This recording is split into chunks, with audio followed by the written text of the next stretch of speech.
Setelah melewati tahap sidang di pengadilan, pengadilan tinggi hingga kasasi, kasus harta gono gini antara Farhad Abbas dan Nia Daniati pasca cerai akhirnya berakhir.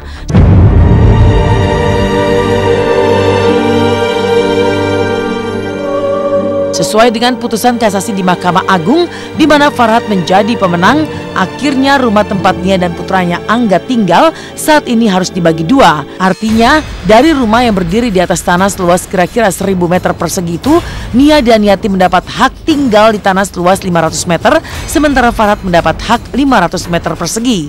Seperti apa proses penandatanganan surat perjanjian pembagian rumah di mana Nia tampak tak hadir? Halo Mbak Susan, kita ngapain nih? Lagi pembagian perdamaian harta gono gini antara Farhad Abbas dan Nia Daniati. Dapat apa gue? Dapat rumah 500, luasnya 500 meter tanahnya. Nia juga 500 meter. Ya, gue menang kan?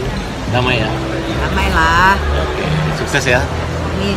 Ini udah tanda tangan mana? Udah tanda tangannya. Saya saksi di sini ya.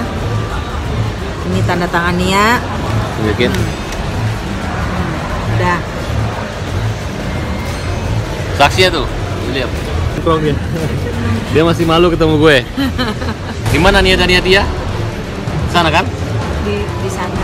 Oke. Putusan Mahkamah Agung kan saya harus membagi harta milik saya setengah 50% itu. Itu dari pengadilan tingkat pertama, pengadilan tinggi maupun kasasi itu memang saya udah menang gitu. Nah, jadi kemarin sudah ditandatangani, saya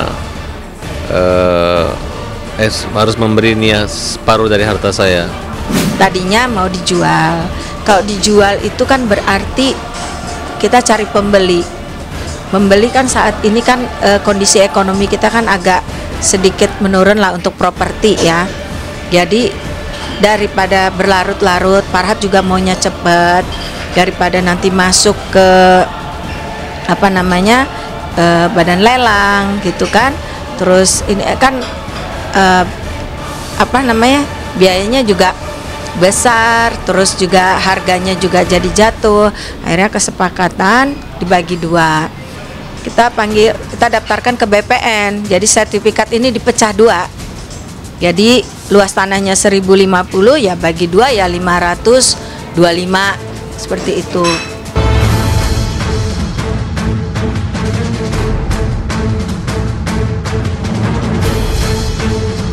Lantas akan seperti apa kesepakatan Nia dan Farhad soal pembagian rumah itu?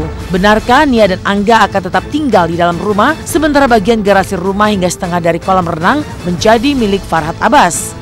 Lalu benarkah pada pembatasnya akan dibangun tembok tebal dan tinggi layaknya tembok Berlin yang memisahkan Jerman Barat dan Jerman Timur saat terpecah menjadi dua negara kala itu? Jadi kesepakatannya sebelah yang kiri ya, itu Mbak Nia, yang kanan yang garasi ke belakang sampai ada kolam renang itu dibelah dua juga kan? Dibagi dua karena memang konstruksi bangunan di situ memang memungkinkan untuk dibagi dua. Kita kan panggil nanti BPN untuk diukur luasnya. Pasti kan dikasih patok. Nanti di patoknya itu dibikin tembok. Kenapa dikasih tembok ya pasti kan karena pembatas kan. Batas itulah yang nanti yang akan ditembok. Lalu bagaimana Farhad membayangkan situasi saat akan tinggal bertetangga dengan Nia dan putranya nanti, di mana akan dibatasi dengan tembok yang tebal dan tinggi? Dan kemana Nia yang masih bungkam terkait kesepakatan pembagian rumah tempat tinggalnya? Saya nggak tahu nih, nggak tahu. Kalau bersebelahan lucu aja gitu kan. Tapi kan selama ini kan kami kan hati kami yang bersebelahan gitu atau. Tapi kalau hanya berumah kan berarti biasa aja saya rasa. Artinya kalau mau keluar kota kan saya bisa nitip sama tetangga gitu ya. Kemudian kalau makanan banyak bisa berbagi kan kira-kira begitu. Nia masih tidak ingin jauh tinggal dari saya atau agar saya dekat anak-anak aja itu aja.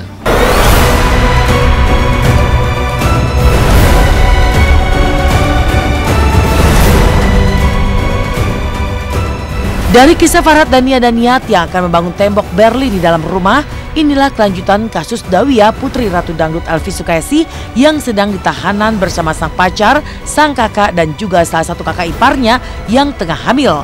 Selama ini dikabarkan bahwa telah bertunangan dengan Muhammad yang juga kini berada dengan Dawia di tahanan. Benarkah status Dawia dan Muhammad dibantah keluarga Elvi Sukaesi telah bertunangan? Nah ini mungkin diluruskan juga tentang pertunangan ya. Kalau yang namanya pertunangan kan tuh udah ada tuker cincin atau ada meminang. Posisi hubungan Dawia dengan Muhammad itu belum sejauh itu. Makanya kalau ditanya juga bagaimana Muhammad, kita bingung. Karena dia teman dekat, baru ada pendekatan dan belum terlalu belum ada ikatan dan belum lama gitu, belum terlalu lama gitu.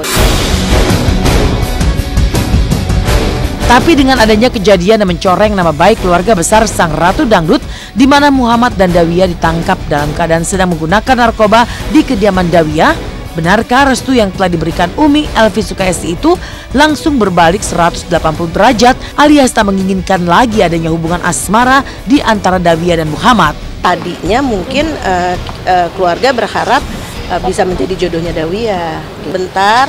Nah untuk kelanjutannya seperti apa, kita sekarang ini pastinya sedang fokus untuk bisa menjalani yang lebih penting dulu gitu.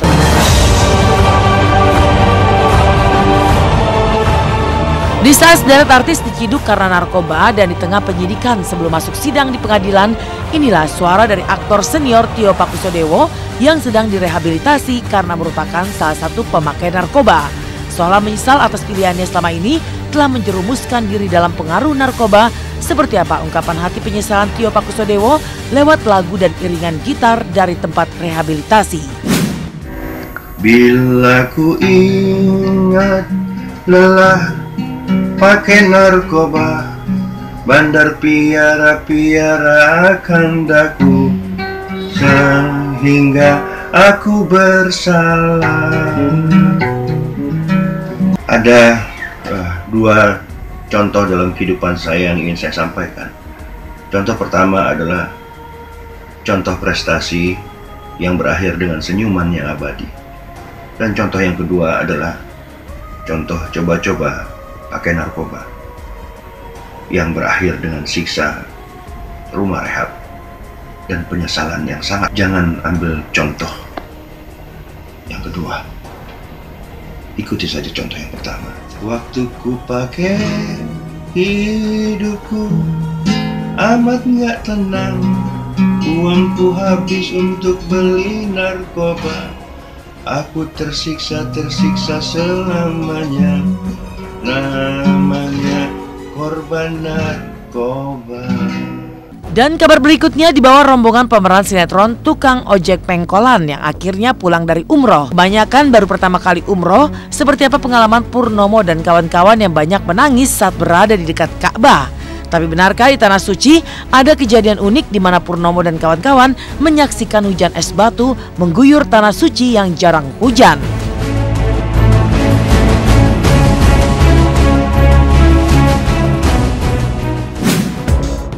Halo pemirsa Inten, selamat pagi. Jumpa lagi bersama saya Yunike Francisca.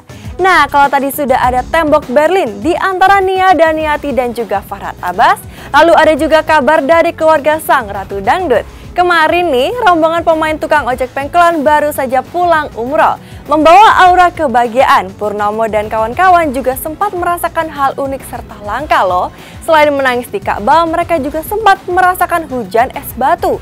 Wah, kira-kira gimana ya rasanya? Penasaran kan? Jangan kemana-mana karena mereka juga akan menunjukkan oleh-oleh dari Tanah Suci.